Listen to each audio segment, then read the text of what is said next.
Salam selamat pagi kepada tim penguji. Saya bernama Atrul Pertambunan dengan nomor NIM 2501 060517. Saya akan melakukan uji kinerja pada tanggal 10 Oktober 2025 dengan judul Berkomunikasi dengan Tuhan. Mari kita saksikan. Tuhan Yesus memberkati. Selamat pagi.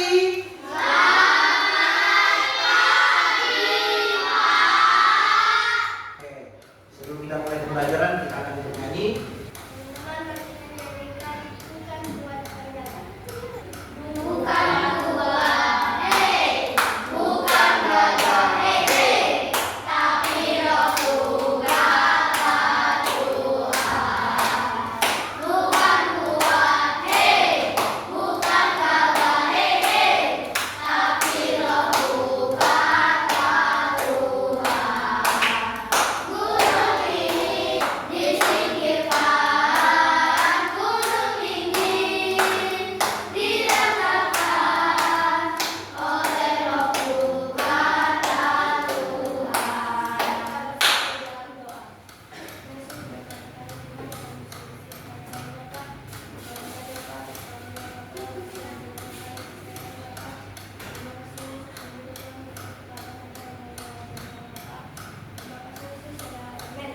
Oke, terima kasih untuk menghormati Indonesia. Mari kita nyanyikan lagu Indonesia Raya. Kita bangkit berdiri. Nyanyikan Indonesia Raya.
Sekarang kita absen ya. Bilang hadir ya. Oke, Bapak panggil satu-satu. Daniel. Hadir, Pak. Elsa Dai. Baby Siregar. Hadir, Pak. Febiola. Hadir, Pak. Jessica. Hadir, Pak. Julia. Hadir, Pak. Leon. Hadir, Pak. Nathan. Hadir, Pak. Nomi. Hadir, Pak. Tiul. Hadir, Pak. Christine. Hadir, Pak.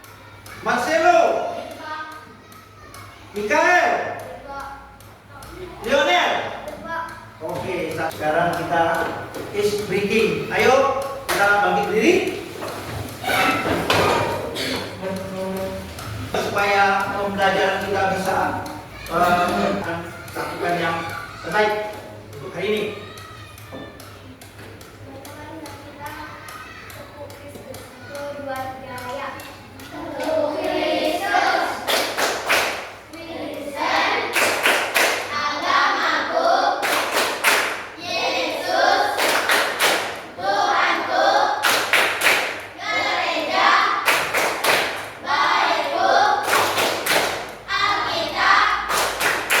Firman-Ku, berikut Yesus.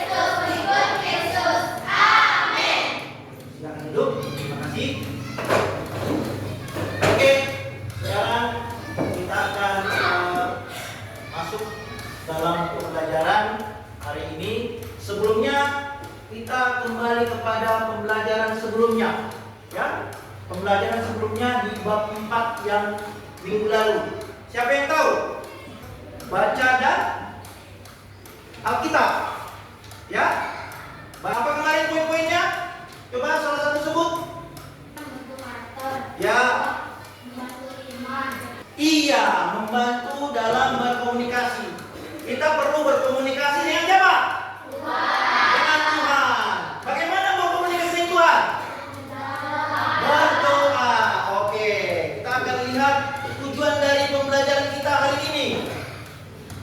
Ya, yang pertama ini, Pastor tadi mampu menjelaskan makna doa, membaca Alkitab dan ibadah sebagai cara membangun hubungan dengan Tuhan. Yang kedua, menganalisis doa Bapa kami sebagai model doa yang benar. Ya, kita tahu tentang doa Bapa kami kan? Itu pernah sudah kita pelajari di minggu-minggu yang lewat. Oke, yang ketiga, merancang rencana praktis untuk membangun kebiasaan rohani yang baik dan menunjukkan contoh-contoh dalam doa kehidupan sehari-hari dalam gereja, teladan rumah. Dan yang berikutnya, menulis doa pribadi secara singkat. Itulah tujuan dari pembelajaran kita hari ini. Jadi kita harus melihat bahwa pembelajaran hari ini sangat luar biasa dan berkomunikasi dengan mana? Dengan Tuhan. Oke, kita masuk pembelajaran hari ini. Kita lihat yang pertama, kita melihat komunikasi dengan Allah, ya. Nah, tetapi Roh Allah penolong yang akan diutus Bapa atas namaku, dialah yang akan mengajar kalian segala dan mengingatkan kita akan semua yang sudah kuberitahukan kepadamu. Yohanes 14 ayat 26. Apakah yang akan terjadi pada hubungan jika di dalamnya tidak ada komunikasi? Bila kita tidak berkomunikasi dengan Tuhan, bagaimana? Akan tidak ada hubungan, ya? Komunikasi lagi?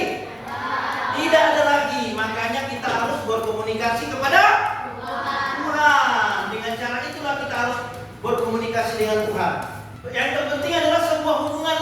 Begitu pula dengan hubungan antara Tuhan dan kita, supaya hubungan kita lebih baik. Sebelum kita melanjutkan, kita akan lihat video berikut ini. Ya. Mengapa kita harus berdoa? Demikianlah juga Roh membantu kita dalam kelemahan kita. Sebab kita tidak tahu bagaimana sebenarnya harus berdoa. Tetapi Roh sendiri berdoa untuk kita kepada Allah dengan keluhan-keluhan yang tidak terucapkan. Roma 8 ayat 26. Mengapa kita harus berdoa? Kalau Tuhan Maha mengetahui akan setiap kebutuhan kita, apalagi tidak selalu apa yang kita katakan terkabul. Karena hanya kehendak Tuhan yang terjadi dan bukan kehendak kita. Jawabannya adalah karena doa sebenarnya adalah ekspresi hubungan kasih manusia dengan Allah. Di dalam doa, Allah menyatakan kehendaknya kepada kita. Doa bukan kehendak kita. Saat berdoa seharusnya terjadi hubungan intim manusia dengan Allah, yaitu berpatunya keinginan manusia dengan kehendak Allah sehingga tercapai kesamaan pikiran, tujuan, keinginan, motif, sasaran dan nilai. Melalui doa, Roh Kudus akan menyatakan kehendaknya di dalam hidup kita. Seperti ayat bacaan kita, Roh Kudus berperan membantu kelemahan dan ketidaktahuan kita, sehingga Roh Kudus menjadi mediator berdoa untuk kita kepada Allah sesuai dengan kehendak Allah. Inilah rahasia doa terdalam yang tak mungkin bisa dimengerti oleh orang yang belum dilahirkan baru oleh Roh Kudus.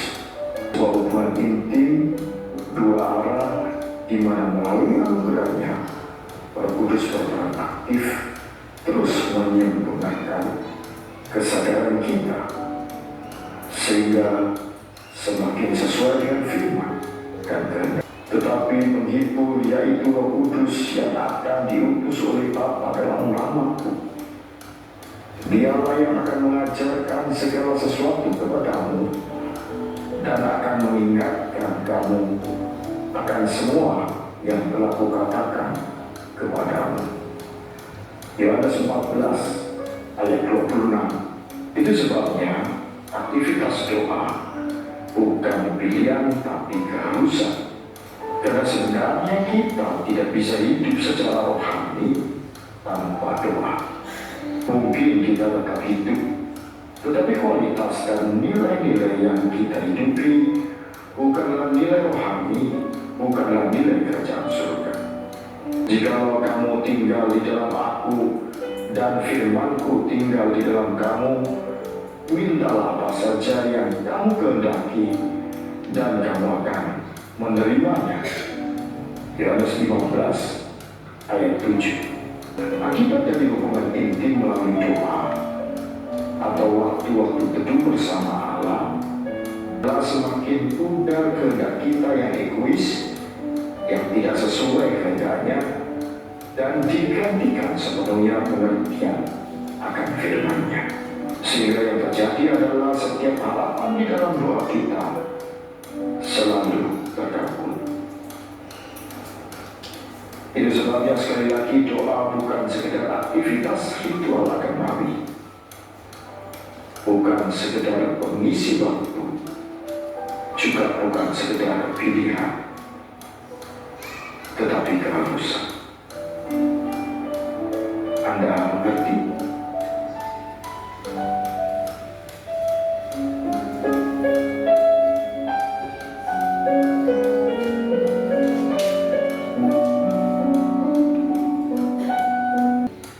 Oke, sekarang kita perhatikan. Kita lihat gambar berikut ini, ya, bahwa dia lagi melakukan satu doa, ya, doa yang benar-benar memang Tuhan kerjakan dalam hidupnya, ya. Jadi komunikasi itu sangat penting. Kita lihat gambar berikut, ya. Kepalanya menghadap ke atas untuk meminta sesuatu pertolongan kepada Tuhan dengan apa? Dengan berdoa, ya. Dari cerita yang sudah kita dengarkan, mengapa perlu kita berdoa? Karena berdoa adalah satu komunikasi kepada Tuhan. Karena itu adalah napas kehidupan kita. Bagaimana kalau kita tidak bernapas? Bagaimana kita tidak melakukan satu kehidupan kita yang layak di depan Tuhan? Jadi komunikasi itu sangat penting kepada Tuhan untuk menjalin suatu hubungan kepada siapa? Kepada Tuhan. Jadi doa itu sangat penting bagi orang percaya dan orang Kristen. Dan itulah satu-satunya bagi napas orang Kristen. Jadi kalau kita tidak bernapas bagaimana? Apakah kita bisa hidup? Apakah kita bisa melakukan pekerjaan? Apakah kita bisa melakukan satu hubungan kepada Tuhan? Tidak. Berarti sesuatu yang paling penting adalah komunikasi dengan Tuhan. Nah, itu yang paling penting. Nah, kita lihat yang berikut, ya. Oke, yang pertama di sini komunikasi dengan Tuhan, ya. Yang pertama berdoa, ya, secara teratur, ya. Jadi di rumah harus berdoa. Berdoa untuk makan, semana-mana pun berdoa. Kita harus melangkah pun berdoa, ya. Itu yang kita inginkan, supaya hubungan kita kepada Tuhan tidak terputus, ya. Ada hubungan kepada Tuhan. Jadi orang-orang yang mau melakukan satu hubungan kepada Tuhan harus berkomunikasi kepada Tuhan untuk menikmati kasih Tuhan kepada kita. Karena berkatnya sudah mengalir kepada kita. Itulah doa yang sangat penting, itu doa harus teratur. Ya, doa membaca firman Tuhan. Ya, membaca Alkitab harus dengan teratur.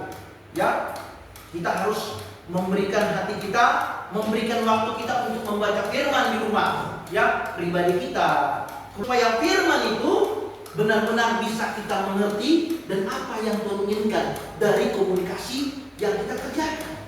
Melalui doa itulah Tuhan akan menyampaikan firman itu, ya. Dari firman itulah kita mengerti apa yang Tuhan inginkan dalam hidup kita. Ya. Yang ketiga, menghadiri ibadah secara teratur. Ya, kenapa? Karena dia tidak pernah ibadah atau dia tidak akan suka orang seperti itu. Dan Tuhan akan membalikan badannya karena dia tidak mau tahu lagi. Dan yang keempat, menghindari dosa. Nah, ini banyak yang berusaha cakap kotor, berantem, ya, menghina teman, harus kita hindari. Bila komunikasi kita dengan Tuhan sangat penting, ya. Kalau kita seperti ini, kita berdoa, minta pertolongan sama Tuhan supaya Tuhan tolong. Siapa yang suka menghina temannya, kamu berubah. Dan yang kelima, melayani orang lain, ya. Itu sangat penting, melayani orang lain, terutama orang tua, ya. Yang berikutnya, bahwa Allah sangat melakukan yang terbaik. Itu pengertian yang kedua. Doa adalah sarana, ya, komunikasi antara Allah dengan manusia, supaya hubungan manusia itu terjadi. Ya. Kita melihat dari Adam dan Hawa, ya, hubungan Allah dengan manusia terputus. Kenapa? Manusia. Makanya Tuhan jalin dengan cara apa? Dengan doa. Ya. Nah, itu yang perlu, ya. Itu dia. Jadi kita lihat Mazmur 17-15 adalah bagian dari doa kepada Allah. Yang berikutnya Daniel, ya, yang dia masuk ke gua singa, tapi dia benar-benar apa? Hubungan dia dengan Tuhan terjadi 3 kali setelah hidup dia. Ya, karena Tuhan beserta Daniel, karena itu yang paling penting, ya. Dan yang kita lihat lagi, ya, mencari Allah, ya, kita harus mencari Allah. Kalau kita punya problem, kita hanya meminta kepada Tuhan. Firman Tuhan mengatakan apa? Mintalah maka aku berikan, carilah maka akan kamu dapat, ketoklah pintu maka kamu akan dibuka jalan begini. Makanya kamu harus meminta dengan sungguh-sungguh, berdoa. Satu, hubungan komunikasi dengan Tuhan. Jadi jangan cuek dengan Tuhan. Kalau dikasih terima tamu, harus selamat pagi, harus senyum, ya, supaya Tuhan pun senang. Jangan lagi selamat pagi, mukanya cemberut. Itu yang Tuhan tidak suka, ya. Berarti dipaksa senyumnya. Cemberut dia, nggak bagus kayak gitu. Jangan. Harus berteman sama siapa? Tuhan Kristus, ya. Tuhan Yesus. Di sini penting dalam kehidupan Kristen, ya. Doa sangat penting bagi orang percaya, ya, Kristen, karena melakukan sarana utama untuk berkomunikasi dengan Tuhan, ya. Menyembah Tuhan, bernyanyi, memuji Tuhan, itu adalah satu komunikasi kepada Tuhan. Melakukan satu tugas itu bukan harus itu yang tidak baik, ya. Jangan seperti itu yang jangan dilakukan. Itu dengan cara apa? Berdoa, menyampaikan satu pesan, ya, disampaikan pesan itu kepada Tuhan. Tuhan begini, Tuhan sampaikan pesan kepada dia. Supaya apa? Supaya apa yang bisa dikerjakannya benar-benar terjadi. Tuhan kerjakan dalam hidupnya dari komunikasi yang Tuhan sampaikan dengan dia. Ini itu komunikasi. Ya, seseorang sedang berkomunikasi dengan Tuhan, mulai doa yang disampaikan akan menerima pesan dari Tuhan yang akan disampaikan oleh Tuhan. Doa salah satu komunikasi dengan Tuhan seperti berbicara dengan Tuhan. Ya. Beda berbicara secara jasmani, beda berbicara di sehari pagi, ya, bangun tidur berdoa, mau tidur berdoa, ya. Ya, karena doa adalah napas orang Kristen. Itulah napas kehidupan kita sebagai orang Kristen. Kita harus meminta dan berdoa. Ya, siapa sini kalau makan nggak mau apa, kamu berdoa. Tiba nanti daging ayam, dia nggak berdoa. Tiba nanti ikan asin berdoa dan lama. Itu nggak, jangan, ya. Itu seperti itu yang tidak baik. Jangan membuat hal seperti itu, ya. Apapun ikannya, kita tetap bersyukur kepada Ya, harus berdoa, meminta kepada Tuhan supaya berkat-berkat itu mengalir kepada kita. Dan itu salah satunya ya. Makanya dikatakan di sini adalah sesuatu ungkapan masalah yang kita sampaikan kepada Tuhan. Ini salah satu yang baik komunikasi dengan Tuhan. Ya, supaya kau benar-benar Tuhan tunjukkan, oh kau ke sini, ini kemampuan orang tuamu. Nah, itu salah satunya ya. Itu yang Tuhan inginkan. Ya. Nah, lihat sikap berdoa dalam kekristenan. Kristen memang unik. Alkitab tidak mengharuskan sebuah cara tertentu tentang sikap berdoa. Yang pertama sini, hendak kamu tidak boleh memamerkan sikapmu berdoa. Yang kedua, ya, hendak kita rendah hati di hadapan Tuhan. Ya, rendah hati di Tuhan. Kita harus rendah. Ya, jangan kita sombongkan. Benar-benar kamu rohani bagus, benar-benar bisa kamu hari ini. Jadi kita ada pertanyaan yang harus kau jawab dari pertanyaan yang dari materi hari ini, ya, komunikasi dengan Tuhan. Jadi kita harus belajar dari firman Tuhan yang sudah kita sampaikan tadi. Ini ada soal KPD. Jadi setiap kelompok harus menuliskan tentang cerita yang sudah kita sampaikan dari topik yang Bapak sampaikan tadi. Ya, dituliskan ketua kelompoknya, ya, dengan komunikasi dengan Tuhan.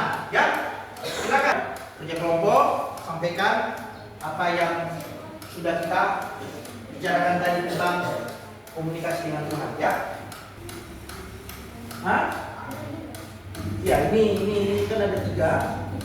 Ya, 1, 2, 3. Dalam hari ini melalui KPD yang sudah tadi. Sudah, dan yang selesai, boleh.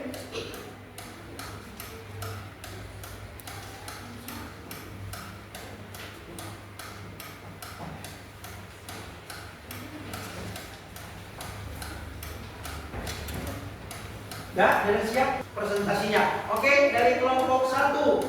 Ayo, kelompok 1 maju ke depan, bacakan setiap presentasi yang dibuat, ya, yang dibuat. Bacakan satu kelompok, satu orang saja untuk bisa mempresentasikan, membacakan apa yang sudah dapatkan dari pembelajaran hari ini. Ya, semua tiga-tiganya kamu bacakan setiap presentasinya. Oke, kelompok 1 kita dengarkan presentasinya. Perkenalkan, namaku Dika. Aku dari kelompok 1 yang akan melakukan kelompokku.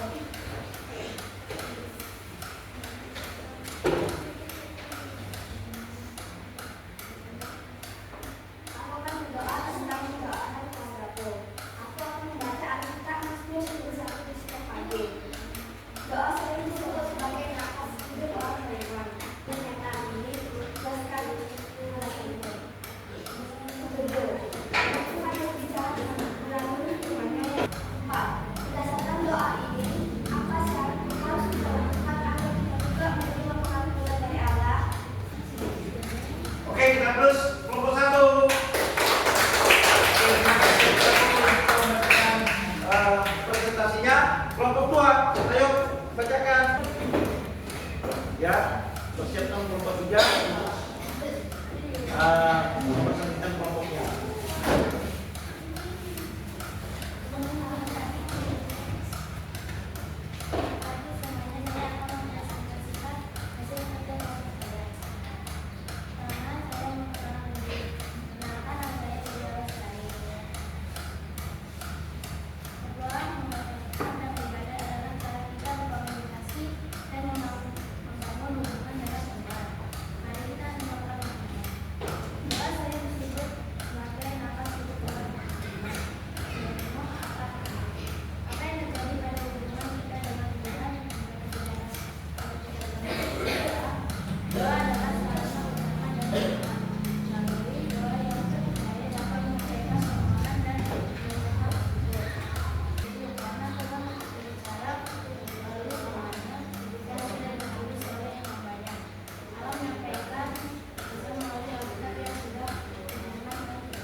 Oke, beri close untuk kelompok 2.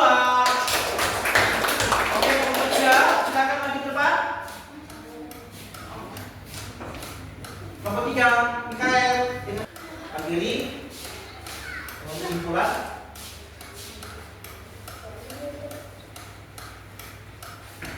Doa sering disebut sebagai nafas hidup orang beriman. Menurutmu apa artinya? Apa yang terjadi pada hubungan kita dengan Tuhan jika kita jarang atau tidak pernah berdoa? Jawabannya, doa adalah sarana bagi orang percaya untuk berkomunikasi dengan Tuhan melalui doa.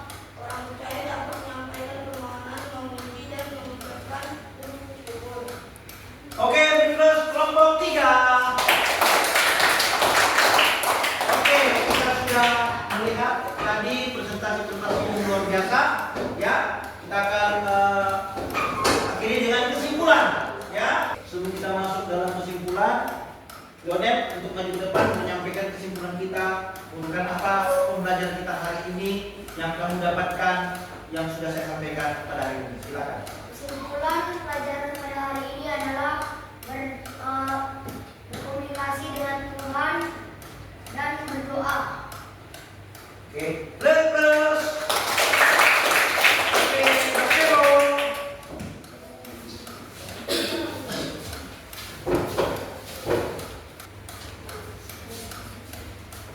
Apa yang kita mendapatkan pada hari ini kesimpulannya? Kesimpulan hari ini adalah tentang berdoa kepada Tuhan dan berkomunikasi dengan Tuhan. Oke, berikut. Oke, jadi kesimpulan untuk hari ini kita lihat bahwa berkomunikasi dengan Tuhan adalah suatu yang sangat penting bagi kita. Ya, doa yang harus kita lakukan dalam kehidupan kita. Biarpun kita dimanapun berada. Jadi doa adalah satu napas yang paling penting sama kita untuk kita kerjakan, untuk kita lakukan. Jadi seperti komunikasi yang diberikan Tuhan melalui yang sudah kita sampaikan tadi, doa-doa yang kita sampaikan, bahwa doa itu adalah satu napas yang untuk kita lakukan dalam kehidupan kita seperti biasanya. Ya, tapi kita melakukan satu usaha apa yang kita kerjakan, tetapi jangan lupa kita tetap berdoa, tetapi hubungan kita sangat erat dan benar-benar memberikan yang terbaik bagi kita. Itu pembelajaran kita hari ini, supaya kita benar-benar memberikan komunikasi kepada Tuhan setiap waktu saat kita berada, dan berilah waktu kepada Tuhan, supaya komunikasi kita benar-benar terjadi sebenarnya. Ya, untuk minggu depan ya kita akan melanjutkan pembelajaran kita yang akan kita sampaikan di minggu depan tentang pembelajaran yang baru. Jadi nanti saya akan share di grupnya masing-masing supaya kita mempelajari di rumah dan bisa kita berkomunikasi dengan baik tentang pembelajaran untuk minggu depan. Selamat siang, kita akan berdoa. Kita untuk berdoa hari ini. Ya, nah, sebelum kita berdoa, kita bernyanyi dulu satu lagu.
untuk kita kerjakan di depan.